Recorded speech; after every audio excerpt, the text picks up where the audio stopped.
tidak membolehkan penganiayaan dengan perkataan sebelum melarang penganiayaan dengan perbuatan. Hal itu demi melihara kaum perempuan dan menjaga kehormatannya. Allah Subhanahu wa ta'ala berfirman, وَالَّذِينَ يَرْمُونَ الْمُحْصَنَاتِ ثُمَّ لَمْ يَأْتُوا بِأَرْبَعَةِ شُهَدَاءَ فَاجْلِدُوهُمْ 80 جَلْدَةً وَلَا تَقْبَلُوا لَهُمْ شَهَادَةً أَبَدًا وَأُولَئِكَ هُمُ الْفَاسِقُونَ. Dan orang-orang yang menuduh wanita-wanita yang baik-baik berbuat zina dan mereka tidak mendatangkan 4 orang saksi, maka deralah mereka yang menuduh itu dengan 80 kali dera, dan janganlah kamu terima kesaksian mereka buat selama-lamanya, dan mereka itulah orang-orang yang fasik. Surah An-Nur ayat 4. Allah Subhanahu wa ta'ala berfirman, Innal ladzina yarmuna al-muhsanatil ghafilatil mu'minat lu'inu fid dunya wal akhirah wa lahum adzabun azim. Sesungguhnya orang-orang yang menuduh wanita yang baik-baik, yang lengah lagi beriman, berbuat zina, mereka kena laknat di dunia dan akhirat, dan bagi mereka azab yang besar. Surah An-Nur ayat 23. Dan berpijak atas dasar ini, kita akan menjumpai seorang Khalifah Umar bin Khattab mengimplementasikan hukum-hukum itu dengan cermat dan amanat. Dari Ubaidillah bin Abdullah bahwa Umar bin Khattab pernah mencambuk orang yang mengganggu perempuan dari penduduk Madinah. Rasulullah sallallahu alaihi wasallam dan para khulafaur rasyidin setelah beliau mangkat telah memelihara kehormatan kaum perempuan dalam kehidupan sipil dan waktu terjadi peperangan. Ajaran-ajaran yang diembankan oleh Rasulullah sallallahu alaihi wasallam sangat cermat dalam menghormati kaum perempuan dan memeliharanya dari semua hal yang akan mencoreng rasa malunya atau yang akan mengganggu kehormatannya atau nama baiknya. Dari Ibnu Umar radhiyallahu anhu bahwa Rasulullah sallallahu alaihi wasallam telah melarang seorang laki-laki berjalan antara 2 orang perempuan atau diimpit oleh 2 orang perempuan. Hadis riwayat Abu Daud.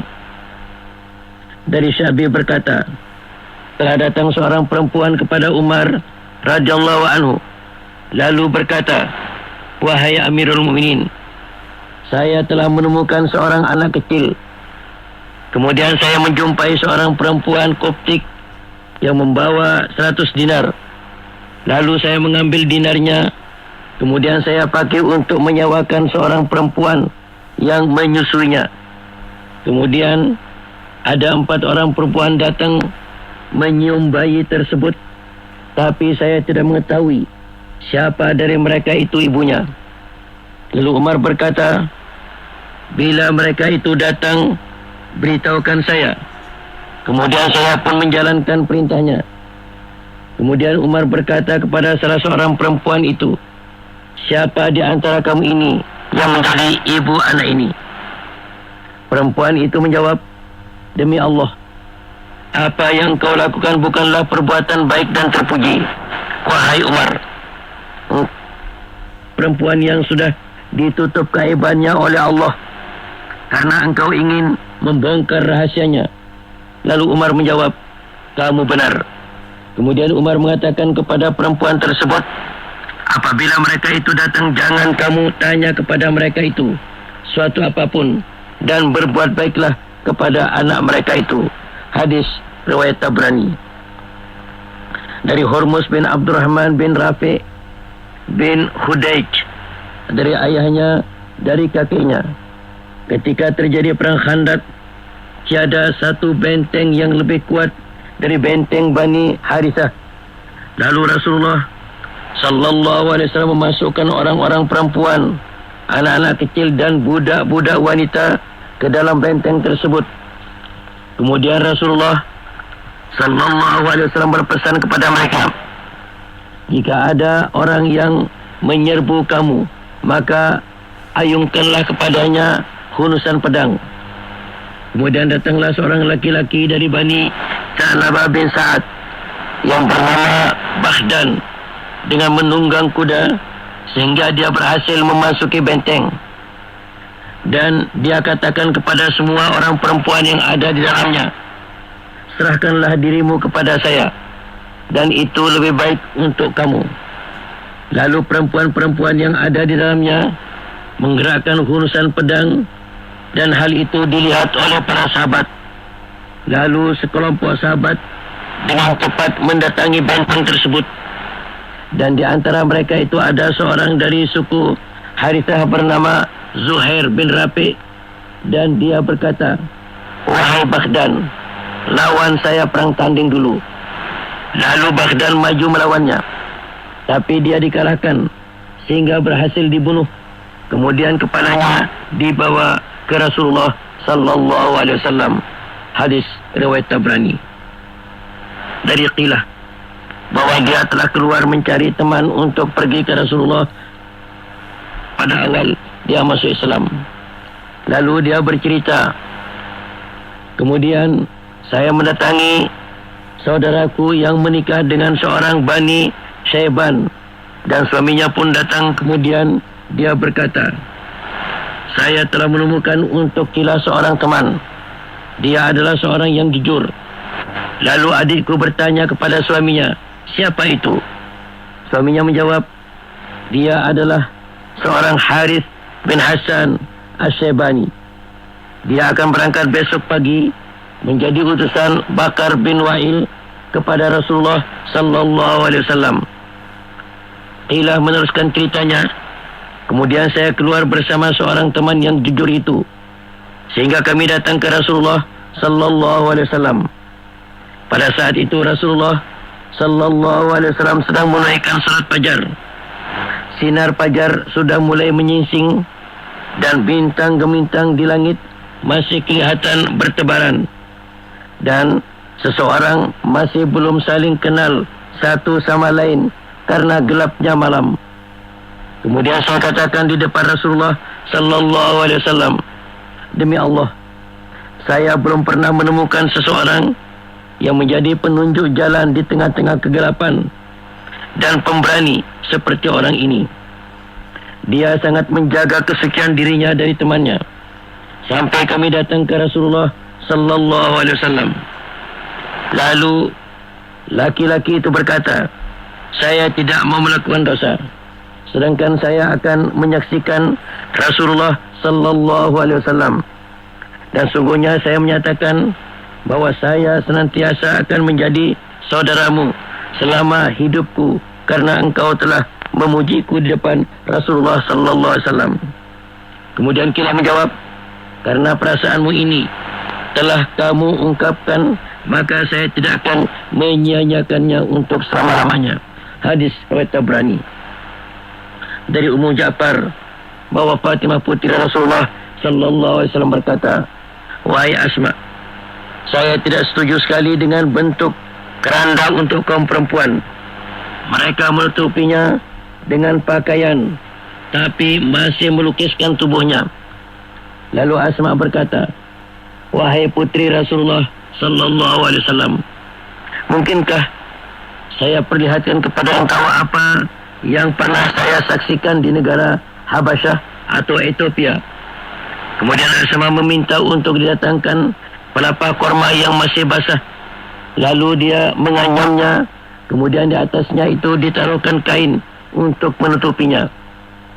Kemudian Fatimah putri Rasulullah sallallahu alaihi wasallam berkata, alangkah baik dan indahnya apa yang kamu perlihatkan itu, sehingga dengan demikian jenazah laki-laki dan perempuan dapat dibedakan. Dan apabila saya meninggal dunia, maka mandikanlah saya oleh kamu dan Ali, dan jangan kamu berikan siapa-siapa masuk kepadaku selain kamu berdua. Dan ketika Fatimah meninggal dunia, datanglah Aisyah ingin masuk kepadanya, tapi Asma berkata kepadanya, jangan kamu masuk. Lalu Aisyah melaporkan hal itu kepada Khalifah Abu Bakar, mengatakan, orang perempuan yang dari Bani Khas ini melarang saya untuk masuk ke putri Rasulullah sallallahu alaihi wasallam. Dia telah membuat kerandanya seperti sekedup mempelai. Kemudian Abu Bakar pun datang dan berdiri di depan pintu dan berkata, wahai Asma, mengapa kamu melarang istri-istri Rasulullah sallallahu alaihi wasallam masuk ke putri Rasulullah sallallahu alaihi wasallam, dan kamu membuat kerandanya bagaikan sekedup mempelai? Asma menjawab, dia meminta kepadaku untuk tidak mengizinkan siapapun masuk kepadanya, dan saya telah memperlihatkan apa yang saya lakukan ini ketika dia masih hidup. Lalu dia memerintahku untuk membuatkannya untuk dirinya. Lalu Abu Bakar berkata, laksanakanlah apa yang kamu diperintahkan. Kemudian Ali dan Asma memandikannya. Hadis riwayat Al-Haythami. Dan ketika kehormatan kaum perempuan diganggu atau ketika dia membela kehormatannya, sesungguhnya hukum-hukum agama Islam telah melindungi kaum perempuan dengan semaksimal mungkin. Dan hukum-hukum Islam itu memiliki kekuatan efek jera yang dapat melindungi kehormatan kaum perempuan. Dan termasuk hukum-hukum yang diimplementasikan oleh sunnah atau hadis-hadis Rasulullah sallallahu alaihi wasallam adalah seperti berikut ini.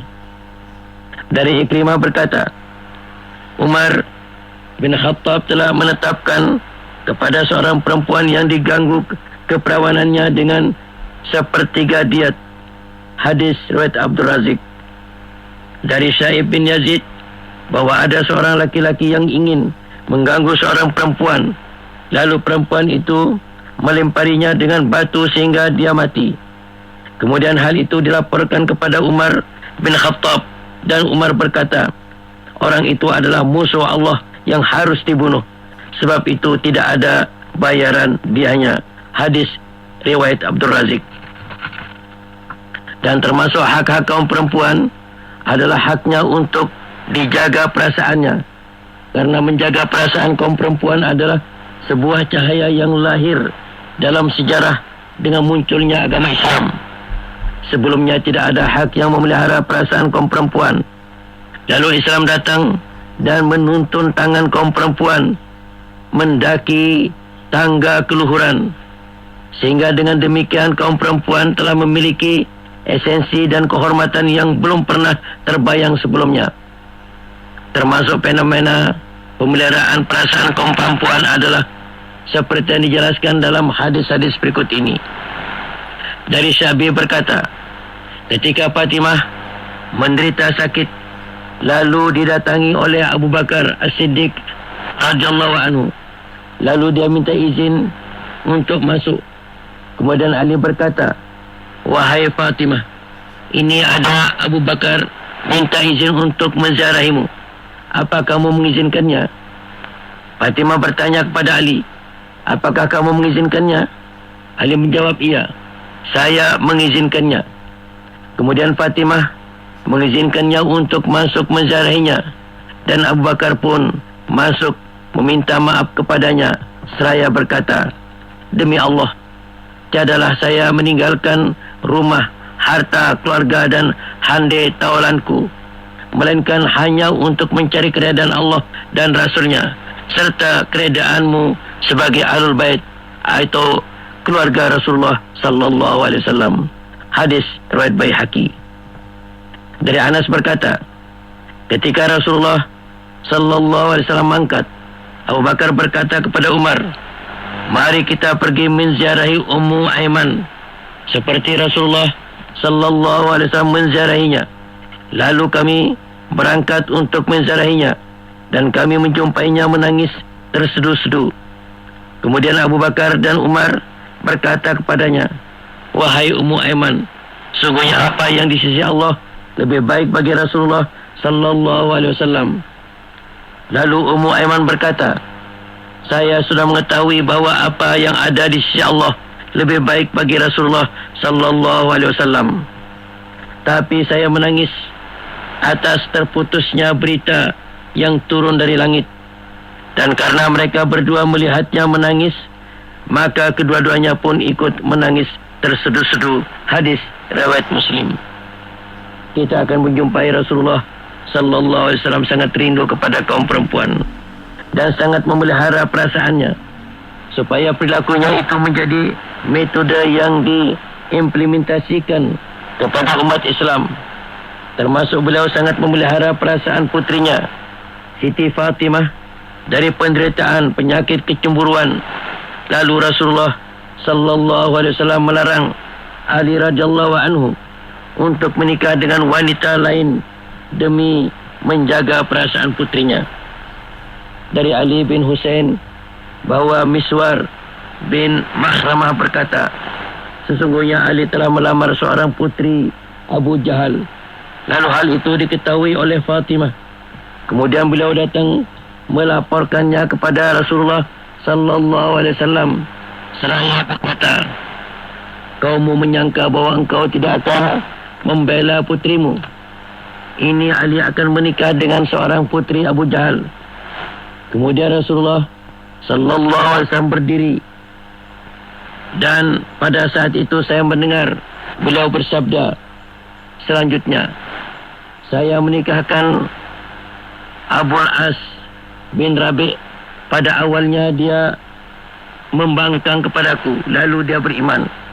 Dan Fatimah adalah bagian dari diriku, dan saya tidak ingin dia akan menderita. Demi Allah, putri Rasulullah sallallahu alaihi wasallam tidak akan kumpul dengan putri musuh Allah pada seorang laki-laki. Kemudian Ali membatalkan keinginannya untuk menikah dengan putri Abu Jahal. Hadis riwayat Bukhari. Para pendengar yang beriman, demikianlah anda telah mendengar dan mengerti hak-hak asasi dalam Islam yang disiapkan dan disampaikan oleh Dr. Ahmad Fahmi Yasir Al-Anfanani, dan atas bantuan staf teknisi di studio Al-Sah Salim Muhammad Balgasim. Terima kasih.